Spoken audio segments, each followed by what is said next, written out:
Tidak usah terlalu bertengkar. Itu pergantian perbedaan yang alami saja. Pergantian siang dan malam. Jadi, khalifah itu pengganti Allah mengatur bumi. Pergantian malam dan siang. Waqtilafil laili wan nahari la ayat, itu adalah renungan, tanda-tanda atau ayat-ayat Allah bagi ulil albab. Ulil albab, ya, orang-orang yang menggunakan akal, perasaan. Yang mana itu ulil albab? Alladzina, yaitu mereka yang yadhkurunallaha, selalu atau tetap mengingat Allah, berzikir kepada Allah, qiyaman, dalam keadaan dia lagi kuat, qiyaman qawiyu, lagi, kalau terjemahannya lagi berdiri. Jadi zikir kepada Allah qiyaman, berdiri, bukan berdiri sesuai yang kita bayangkan saja, tapi qiyaman itu berdiri kuat, lagi berkuasa, lagi berjaya, lagi sehat-sehatnya, lagi punya segalanya. Itu namanya qiyaman. Jadi berdiri, semua simbol yang digambarkan berdiri, baik berdiri karena punya uang yang banyak, berdiri karena lagi menjabat, berdiri karena masih sehat walafiat, berdiri karena masih banyak koleganya, wa qu'udan. Jadi alladzina yadhkurullaha qiyaman wa qu'udan, dalam keadaan bengkok, dalam keadaan duduk, dalam keadaan menurun, ya, istirahat. Wa ala junubihi, dan tetap berzikir ketika dia dalam keadaan lurus, ya, badannya menyentuh kasur. Cuma orang bilang, ya, yang biasa kita dengar dalam keadaan berdiri, duduk, dan baring. Baring itu digambarkan memang sudah tidak punya apa-apa, ya, tidak berdaya, atau sudah pensiun, atau tidak lagi terpilih jadi anggota DPR, sakit, bangkrut usahanya. Wala junubihim wa yatafakkaruna fi khalqis samawati wal ard, dan selalu memikirkan penciptaan langit dan bumi, alam jagat raya ini, selalu berfikir, tafakkur. Jadi ada berzikir, ada tafakkur. Jadi berzikir itu mengingat. Jadi ala bidzikrillah tatmainnul qulub, orang yang ingat Allah, tatmainnul qulub. Tatmainna itu tenang.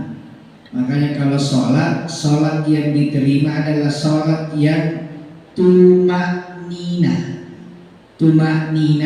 tatmainna, mutmainnah. Jadi kalau sholatnya tidak tenang, tidak diterima. Salah satu rukun dari sholat adalah tumaknina, ya, sama akar katanya tatmainnah.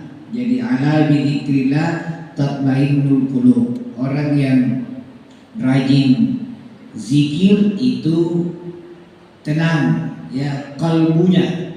Kalbu itu ada yang bilang jantung, ada yang bilang hati. Jadi kalb. Makanya kalau kita sholat harus tumaknina, harus tenang. Salah satu gambarannya, pengamalannya tenang adalah berhenti di setiap rukun, pergerakan rukun. Jadi ketika Allahu Akbar itu rukun, Rukun berikutnya sesudah takbiratul ihram adalah Fatihah. Maka tidak boleh buru-buru ke Fatihah. Makanya baca doa iftitahnya juga tenang. Sering, bukan di sini. Kalau di sini alhamdulillah suasananya tenang. Saya kira kita juga biasa kalau singgah di masjid A, B, C, salat maghrib imamnya Allahu Akbar, Bismillahirrahmanirrahim. Apa nama baca iftitahnya ini? Ya. Biar Allah berkabira walhamdulillah katsira wa subhanallah bukratan wa asila. Kayaknya itu saja belum selesai Fatihah ini. Jadi jangan dikira tumakninah itu hanya ketika ruku, tapi antara rukun satu dengan rukun yang lain ada tenang, ya, ada jeda. Makanya ada doanya sesudah takbiratul ihram. Ya, doa iftitah salah satu manfaatnya adalah tumakninah. Jadi tenang. Allahu Akbar kabira, Allah Maha besar dengan segala kebesarannya. Walhamdulillahi katsira, dan segala puji bagi Allah dengan sebanyak-banyak pujiannya. Wa subhanallahi bukratan wa asila, dan maha suci Allah sepanjang masa pagi dan petang. Wajjahtu, saya hadapkan wajahku, wajhiya lilladzi fataras samawati wal ard, saya hadapkan wajahku kepada Allah futur yang menciptakan langit dan bumi. Jadi kita lagi berhadapan dengan zat yang maha besar, yang kita ini sangat kecil di hadapannya. Bayangkan kita menghadap wali kota saja, apalagi kalau menjelang informasi yang mau mutasi besar-besaran. Waktu menghadap itu luar biasa khusyuknya, mutmainnah betul, tumaniyah betul. Kalau lagi menghadap ke pejabat penentu, baru kita dengar informasi yang mau mutasi besar-besaran. Baru saya ini sudah 3 tahun di jabatan yang sama. Jangan Pak Wali bilang cukup aku dulu di situ. Nah, biar handphone tidak ada berani sentuh. Nah, itulah kalau menghadap kepada yang kita anggap menentukan. Ini yang kita hadapi dalam sholat. Fataras samawati wal ard, yang menciptakan, yang merencanakan, yang menentukan langit dan bumi. Hanifan muslimah, hanif itu tunduk patuh. Musliman, musliman itu mau diatur, jadi orang Islam itu mau diatur, Pak. Wa ma ana minal musyrikin, saya tidak termasuk orang-orang yang musyrik, yang mempersekutukan Allah. Tidak cukup dengan itu, kita lanjut lagi. Inna solati, sesungguhnya solatku, solat yang kumulai dari takbiratul ihram sampai assalamualaikum, wa nusuki, dan seluruh ibadah-ibadahku. Jadi sebenarnya nusuk itu mencakup semua ibadah, termasuk sholat. Cuma sholat ini saking pentingnya disebutkan terlebih dahulu, baru masuk lagi di lampiran berikutnya. Inna sholati, sesungguhnya sholatku, wa nusuki, dan ibadahku. Nah, sholat juga ibadah. Wa mahyaya, bukan wa mahyaya, wa mahyaya, dan hidupku. Wa mamati, matiku. Lillahi, bukan lil capres. Jadi lillahi, hanya untuk Allah, Rabbil alamin, yang menguasai, yang mengatur, yang memiliki alam ini. Jadi bukan cuma yang menyusun APBN, bukan cuma yang mengatur jabatan, bukan, tapi wa mahyaya wa mamati, hidup dan matiku lillah, untuk Allah, tidak ada yang lain. Makanya iftitah saja Pak, kalau diresapi dengan baik, tidak bertengkar orang gara-gara beda pilihan di calon presiden ini. Jadi silakan Pak, jangan golput, gunakan hak pilihnya, istikharah dengan baik. Dan harus istikharah ini karena ada lebih dari satu calon. Jadi harus kita istikharah, jangan diandalkan pikiran tak, pikiran tak sekarang tidak murni lagi karena baru bangun tidur buka WA, ada bisa pesanan dari tim sukses. Jadi jangan dipercaya akal tak, kalau menurut saya ini yang paling bagus ini, jangan.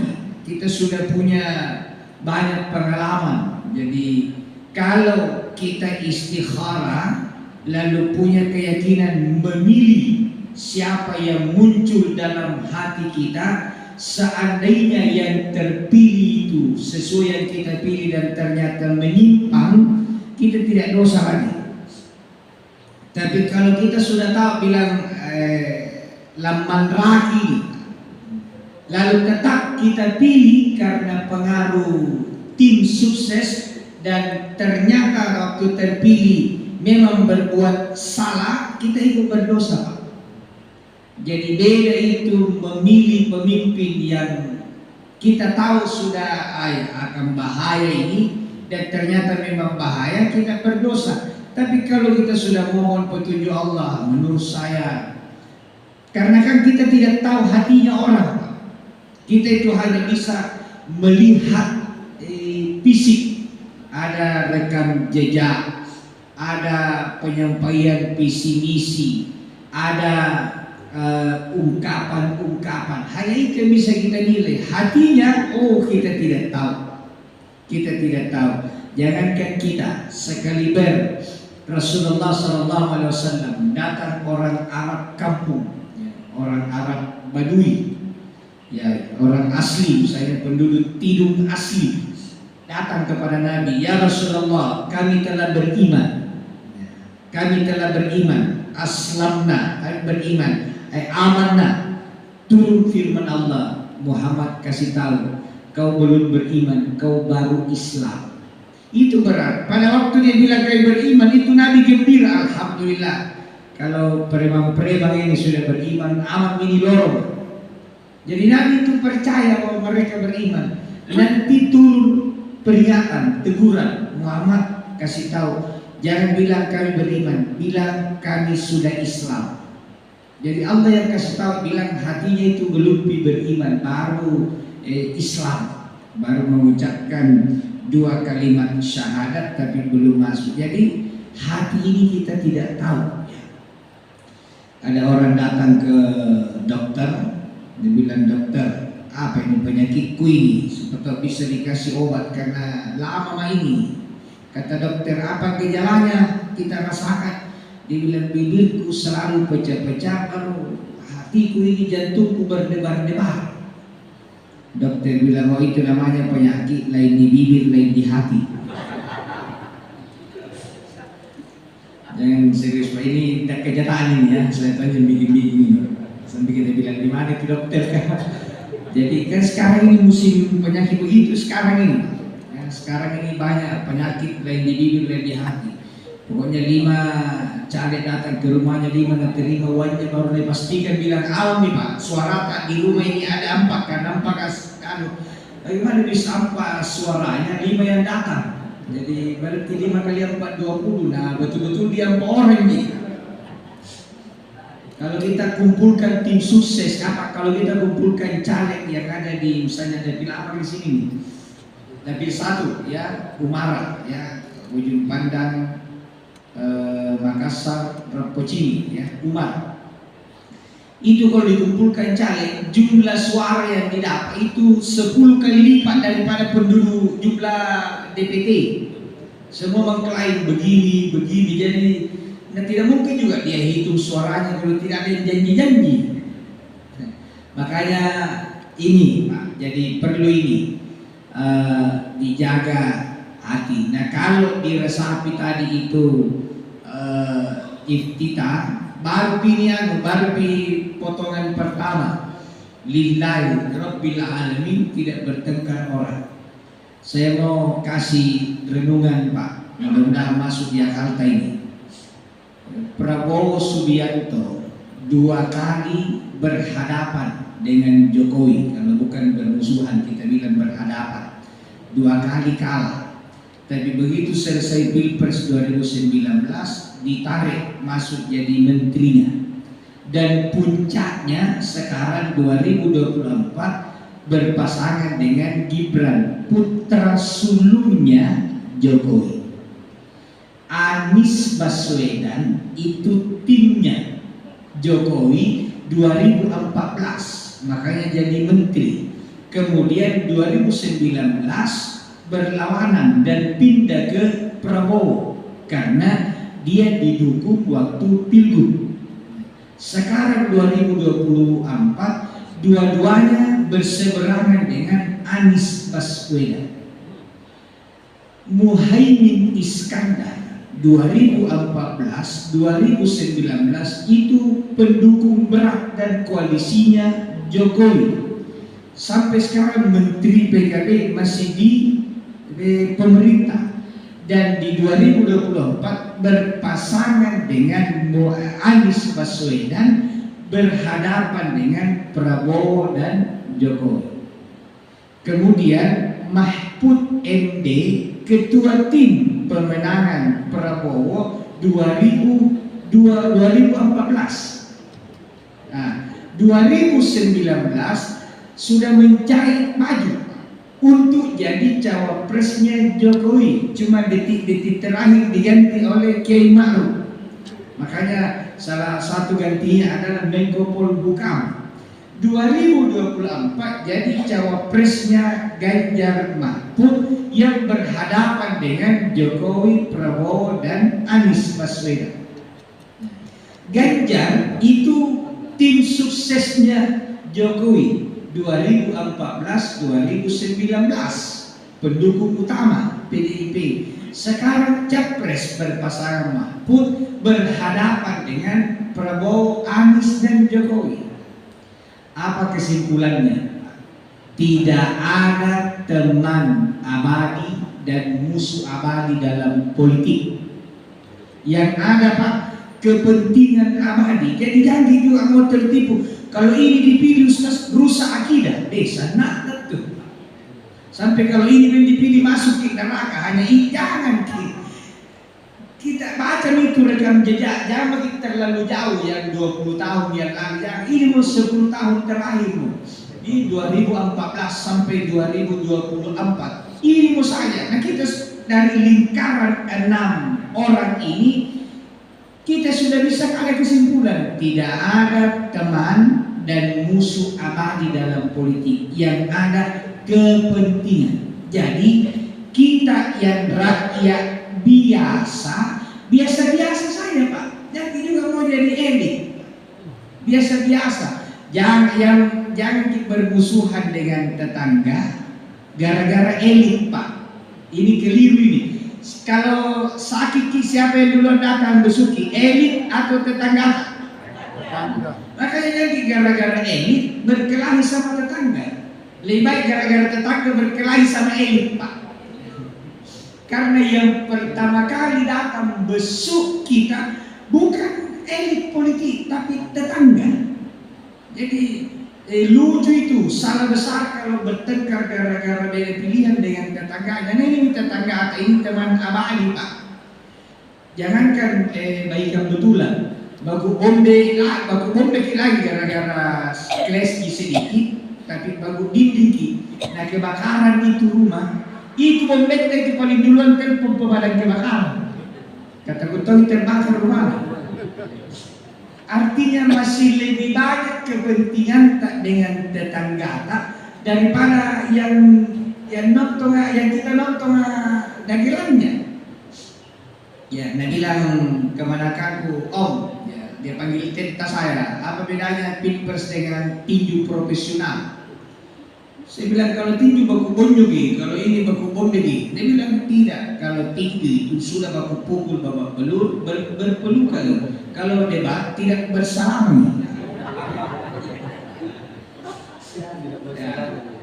Ya, mama saya sengaja dibawa ke ruang gembira saja ini, jangan mau tegang-tegang. Ya. Sampai-sampai ada grupku itu ada grup saya bikin di masjid. Grup itu Karama. Karama itu kelompok atau komunitas berendam Manggaruki. Karena setiap subuh Rabu habis salah subuh kita pergi berendam di pantai di Tanjung. Makanya bikin Karama, komunitas berendam Manggaruki.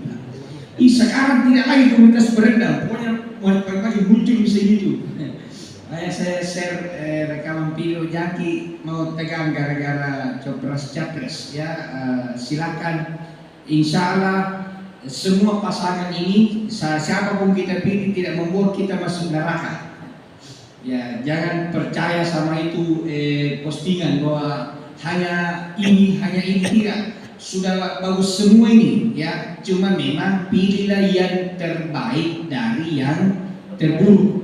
Tidak mungkin juga ada capres yang sempurna, tidak ada ya, tidak ada, pasti ada semua kesalahannya. Nah, kalau mau dicari kesalahannya itu pasti ketemu semua ya. Orang tidak ada lagi kesalahannya, kalau kita mau cerita kesalahannya tidak ada. Wih, jangan ku percaya itu, kenapa? Wih, saya lihat dari kecil itu, nah tidak pernah pakai celana itu. Ya memang waktu kecil belum pakai celana. Jadi intinya jangan kita mau rusak silaturahim, apalagi sesama jamaah masjid tidak jabat tangan gara-gara ada nomor 1, nomor 2, nomor 3. Lucunya itu ya, jadi jangan lagi. Ada lagi katanya masjid yang sudah kecil aminnya, tak lewat, ya tidak ada urusan. Jadi jangan berubah ibadah, ya, jangan. Tidak ada. Jadi kita ini harus riang gembira karena tujuan utama kita inna sholati wa nusuki wa mahyaya wa mamati lillahi rabbil alamin. Itu ya, jadi mari kita kita kembali ke tema kita, alladzina yadhkuruna Allah, selalu zikir, selalu ingat kepada Allah. Ternyata zikir itu adalah salah satu atau yang utama yang membuat tubuh kita ini memang mutmainnah, tenang ya, tenang.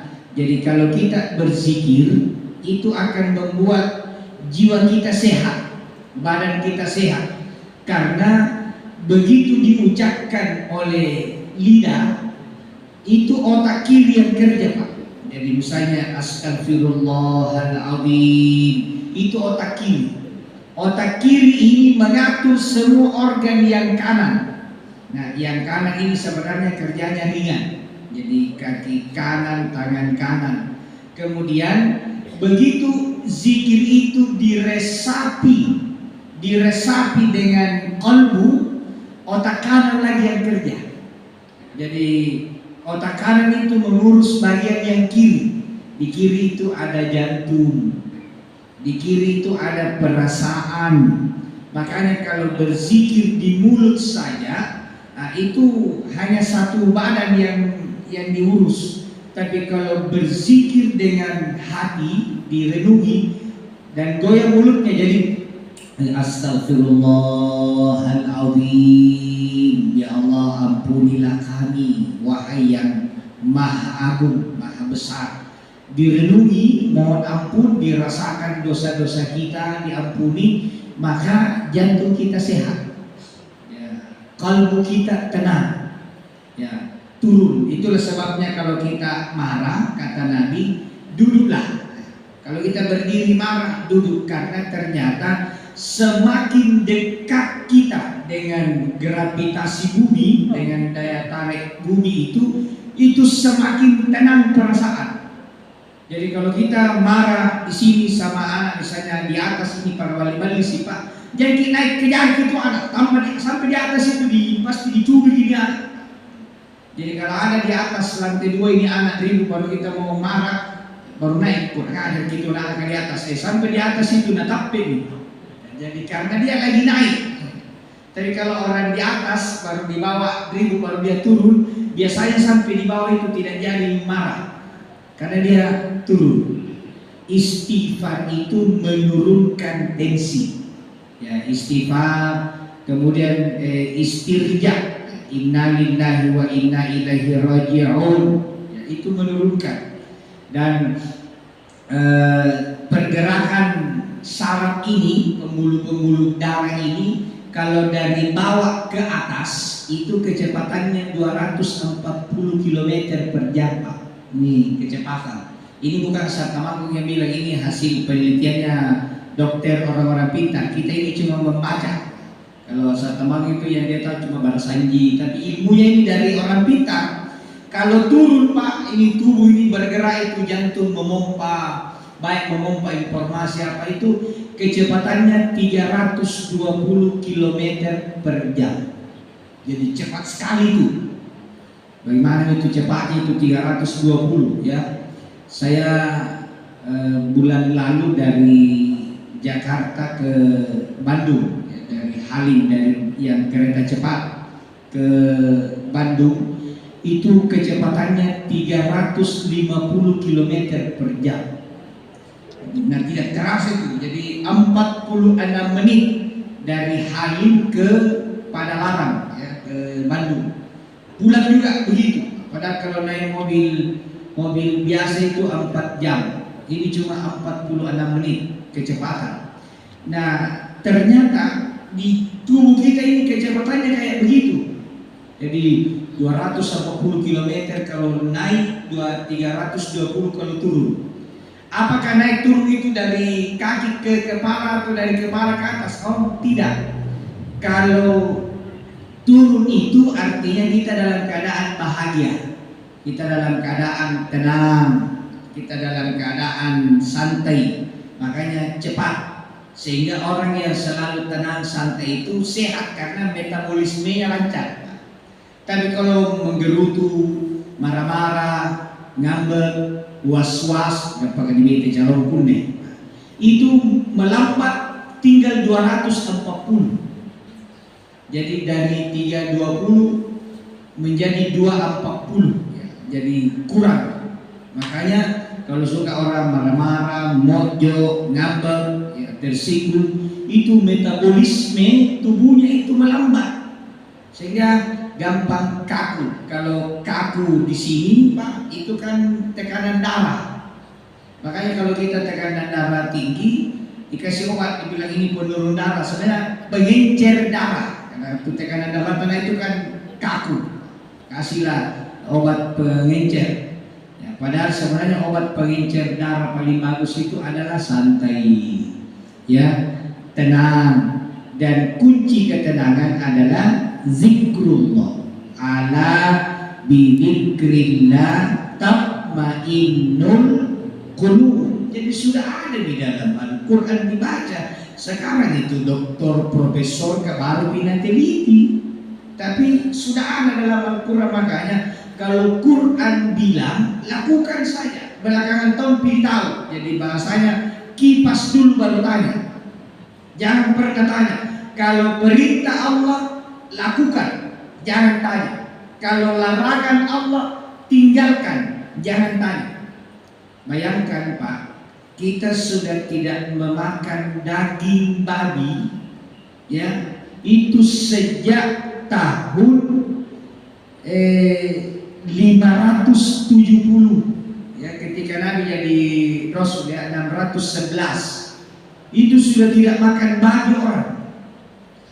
Jadi abad ke-7 Masehi sampai abad ke-19 kita tidak makan babi dengan alasan dilarang, dengan alasan haram. dan nanti abad ke-19 tahun 1800-an barulah orang-orang menemukan kuman berbahaya pada babi. Ya, ada cacing pita yang beda dengan cacing pita yang ada di tubuh kita. Baru ditemukan bahayanya itu. Jadi kita sudah 1400 tahun tidak memakan daging babi tanpa tahu kenapa dilarang. Coba nanti kita tidak mau kalau ditahu. Jadi kalau disuruh sembahyang bagi saya, jangan dulu bilang apa gunanya. Kalau dibilang jangan bertengkar gara-gara capres, jangan bagi saya bilang apa analisanya, jangan bagi, karena Islam melarang pertengkaran. Jadi kalau Islam melarang tinggalkan saja, jangan bagi dulu banyak tanya, nanti ditahu hikmahnya. Nanti hikmahnya kita tahu. Jadi itu tadi contohnya.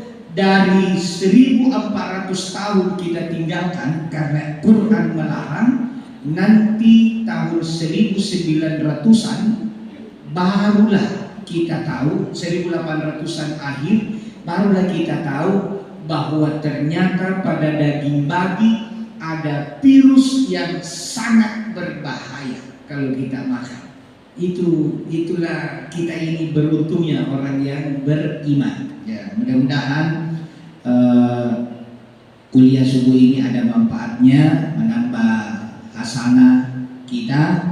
Jadi kesimpulannya, mari kita menjadi ulil albab, ya, ulil albab yang selalu zikir kepada Allah dalam keadaan berjaya, dalam keadaan menurun, dan dalam keadaan tidak berdaya sama sekali. Ya, ladina yadhkurullaha qiyaman wa qu'udan wa ala junubihim, dan puncaknya juga adalah wa yatafakkaruna fi khalqis samawati wal tafakkaruna, selalu tafakkur, selalu merenung, selalu berpikir akan kekuasaan